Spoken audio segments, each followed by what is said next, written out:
So in this afternoon session, Rosalind Lockyer and I want to talk to you and brainstorm with you about kickstarting a conversation in your own communities about localized, community-based social finance. So all of you have heard about organizations like CAKE and Community Forward Fund that loan money to nonprofit organizations to help them achieve their mission. We also know about the CSI and how they raised money through a community bond issue. And also, as we already heard today from Premier Wynne, that the SVX is being launched today that connects investors with social ventures. These are all really great examples of social finance in our country. And I guess from my perspective, one of the greatest opportunities we have for impact investing is right at the grassroots, right at the local level in our own communities.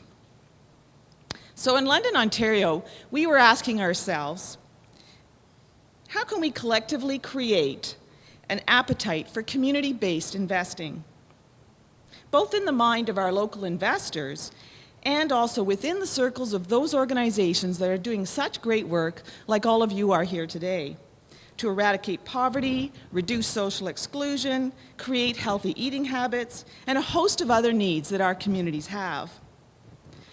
And so we know in London there's a lot of really great things happening. Our London Community Foundation has launched a loan fund that is focused on affordable housing.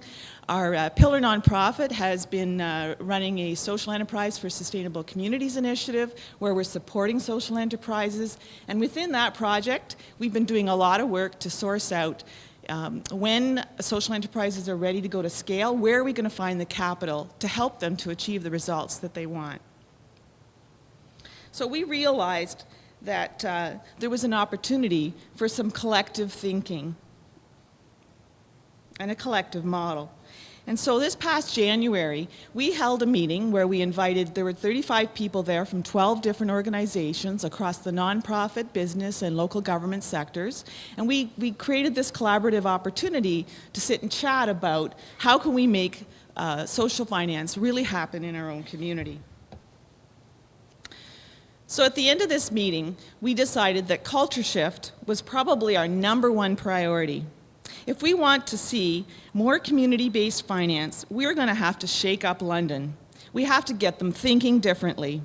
We agreed that we need to develop inspired investors. We need people, foundations, pension plans, and companies with wealth to become more aware of the benefits of localized impact investing, and where their capital could really make a difference, but also provide for a financial return.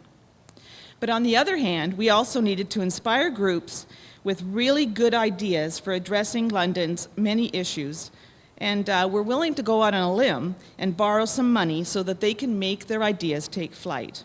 And finally, we recognize that there's a growing field of knowledge that we needed to connect with. And so we're always connecting with the Centre for Impact Investing, for CSI here in Toronto, and for the Ontario Social Economy Roundtable and other networks.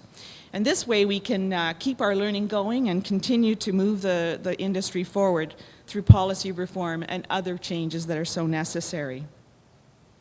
So by the end of our first gathering, Social Finance London was born. So we have a committed leadership here. There's, for the next year, London Community Foundation, United Way, Pillar Nonprofit, and the Sisters of St. Joseph's have agreed to collaborate and to fund an initiative to be able to create this conversation that we're talking about and to build this awareness and culture shift that we think is so necessary for this space to really move forward. So we have a culture shifting mission, and we plan to educate, to inform, connect, and create fertile ground for social finance so that we can increase the capacity to solve problems in our city and meet important needs that we have. So this afternoon, we want to talk to you about your own communities, and we want to brainstorm about how we can make this possible at the grassroots level in the regions and in the communities across Ontario. It was interesting when Roz and I started to plan for this afternoon session, we realized that Northern Ontario was actually going through a very similar program or initiative that we have in London. They have investor roundtables that they've been gathering people from different sectors as well to come and have a conversation about social finance and how we can make this happen in our own communities. So we promise you a highly interactive 90 minutes with lots of sharing, Come and learn from others and share your own ideas to kickstart community-based finance and help us brainstorm how we might reframe the financing for change challenge that we have in front of us. Thanks very much. Lina, hold it right there. Just like, if I could just ask for a little bit more detail on exactly what the initiative was that you undertook with this group, with the sisters and with the community. What was the project? So, well, the project again is what we decided, rather than attacking one particular issue in our community, each of the groups are actually working on different aspects or different sectors of the community, but we wanted to really attack this idea of culture shifting. So we started by initially doing an environmental scan, so understanding the lay of the land, and we learned that we have $40 billion of investable assets within our community, and we can, even if we just got a fraction of that, that could be a way of moving our ideas forward. So we're trying to identify, where is the fertile ground, where are the most likely candidates from the investor community side, and then also how do we then go about promoting social finance within the nonprofit and community benefit sector. In order to do what work on the ground, to deliver what services and.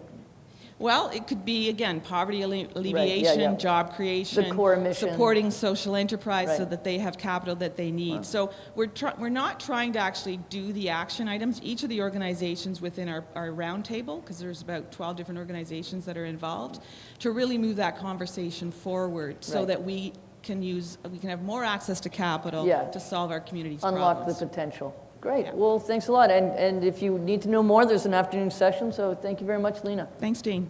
Yeah.